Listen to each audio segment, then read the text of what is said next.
जल्दी मरने वाले को क्या करना चाहिए। अब सुखदेव स्वामी ने भी सीधे ही उत्तर देना प्रारंभ कर दिया। उन्होंने कहा कि जल्दी मरने वाले को क्या करना चाहिए, और परीक्षित जी के प्रश्न पर सुखदेव स्वामी कहते हैं वरीयाने से ते प्रश्न। राजन, ये जो आपने प्रश्न किया ना, आपका थोड़ी नहीं है, ये तो सबका है। भाई सबको मरना है कि नहीं भैया, सबको मरना है। पूछा कब मरना है, तो उन्होंने कहा कि 7 दिन में।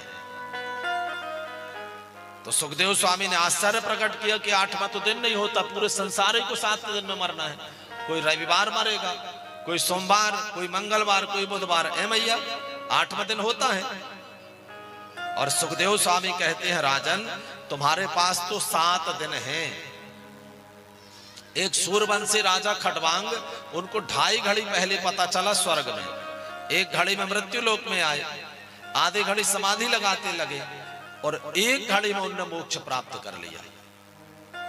क्या करें प्रभु जी। तो सुखदेव स्वामी कहते हैं तस्मात् भारत सर्वात्मा भगवान ईश्वरो हरि श्रोतव्यः कीर्तितव्यश्च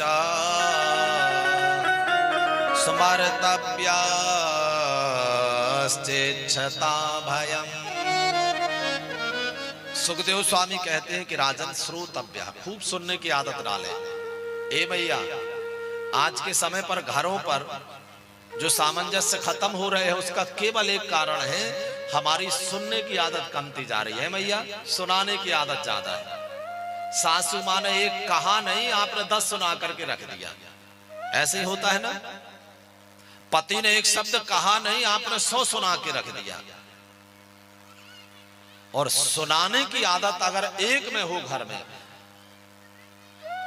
तो वो घर श्रेष्ठता को प्राप्त करता है। जिस घर पर एक मुखिया होता है और सब सुनने वाले होते हैं, सब करने वाले होते हैं ना भैया, वो शिखर पर जाता है। और जिस घर पर सब बोलने वाले होते हैं, उसको नष्ट होने में ज्यादा देर नहीं लगती है। इसलिए घर पर एक वट वृक्ष बना करके रखें, किसी एक की माने, एक का निर्णय सब मानने की आदत डालें। आप देखें आपके जीवन में तरक्की होगी। और आप देखिए जिनके घरों पर सब मालिक होते हैं ना, कहते हैं ना जने जने मालिक है भाई इनके घर पर, उनके घर पर देखिए सब पतन की ओर जा रहे होंगे। इसलिए घर पर मुखिया एक होना चाहिए। तो सुखदेव स्वामी कहते हैं राजन श्रोतव्य, खूब सुने। फिर सुनने के बाद क्या करना, कीर्तितव्यश्च। जैसे बच्चों को देखा है भैया आपने, जब बच्चे पढ़ते हैं तो कोई चीज याद करते हैं ना बाबूजी, याद करने के बाद फिर वो किसी को पुस्तक दे देंगे और कहेंगे कि भैया देखो हम सही बोल रहे हैं कि नहीं, करते हैं ना ऐसा।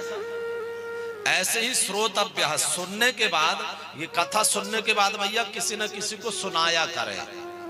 पति को सुनाए, बच्चों को सुनाए, कुछ नहीं तो 10 मिनट बड़ों के पास बैठ करके पैर दबाते जाएं, उनको सुनाए। कीर्तितव्यश्च। और फिर जिसको आपने सुनाया स्मर्तव्यश्च, स्मरण में रहना चाहिए। परीक्षित जी ने कहा कि वो क्यों गुरुजी, तो सुखदेव स्वामी कहते हैं कि राजन इसलिए श्वास श्वास में कृष्ण भज